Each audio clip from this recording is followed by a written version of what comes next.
ದಸರಾ ಬಂತೆಂದರೆ ಮೈಸೂರು ಮಾಯಾನಗರಿಯಾಗುತ್ತದೆ. ಅಲಂಕೃತ ಗಜಗಳು, ಅರಮನೆಯ ದೀಪಾಲಂಕಾರ, ಜಾನಪದ ಕಾರ್ಯಕ್ರಮಗಳು ಎಲ್ಲವೂ ನೋಡೋರ ಮನಸೂರೆಗೊಳಿಸುತ್ತವೆ. ಆದ್ರೆ ಒಂದೇ ಒಂದು ಪ್ರಶ್ನೆ, ಇಷ್ಟೊಂದು ಅದ್ಭುತ ದಸರಾವನ್ನು ಜನರ ಹಬ್ಬವನ್ನಾಗಿ ಮಾಡದವರು ಯಾರು ಗೊತ್ತಾ? ಅವರೇ ನಮ್ಮ ನಾಲ್ವಡಿ ಕೃಷ್ಣರಾಜ ಒಡೆಯರ್.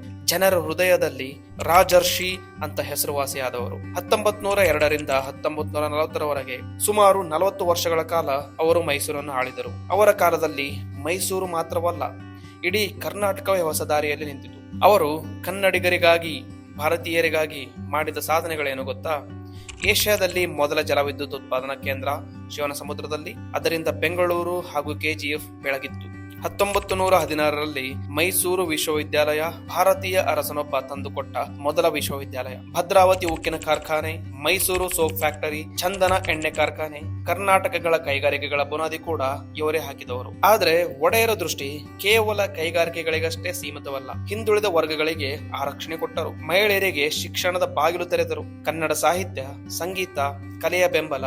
ಅದರಿಂದಲೇ ಕುವೆಂಪು, ವಾಸುದೇವಾಚಾರ್ಯರಂತ ದಿಗ್ಗಜರು ಬೆಳೆಯಲು ಅವಕಾಶ ಕೂಡ ಸಿಕ್ಕಿತು. ಮತ್ತೆ ದಸರಾ, ಒಡೆಯರು ಅದನ್ನು ಕೇವಲ ಅರಸರ ಹಬ್ಬವಲ್ಲ, ಕನ್ನಡಿಗರ ಹಬ್ಬವನ್ನಾಗಿ ಮಾಡಿದರು. ಅಲಂಕೃತ ಗಜಗಳು, ಮೆರವಣಿಗೆ, ಸಾಂಸ್ಕೃತಿಕ ಪ್ರದರ್ಶನ, ಇವುಗಳ ಮೂಲಕ ಕರ್ನಾಟಕದ ಶಕ್ತಿ, ಸಂಸ್ಕೃತಿ, ಗೌರವವನ್ನು ತೋರಿಸಿದರು. ಆದ್ದರಿಂದ ಗಾಂಧೀಜಿಯವರೇ ಸ್ವತಃ ಮೈಸೂರನ್ನು ನೋಡಿ ಇದು ರಾಮರಾಜ್ಯ ಅಂತ ಹೊಗಳಿದರು. ಈ ದಸರಾದಲ್ಲಿ ಮೈಸೂರು ಅರಮನೆ ಬೆಳಗುತ್ತಾ ಇದ್ದಾಗ ನಾವು ನೆನಪಿಸಿಕೊಳ್ಳೋಣ ನಮ್ಮ ಹೆಮ್ಮೆಯ ಅರಸನಾದ ನಾಲ್ವಡಿ ಕೃಷ್ಣರಾಜ ಒಡೆಯರ್, ಆಧುನಿಕ ಕರ್ನಾಟಕದ ನಿಜವಾದ ಶಿಲ್ಪಿ.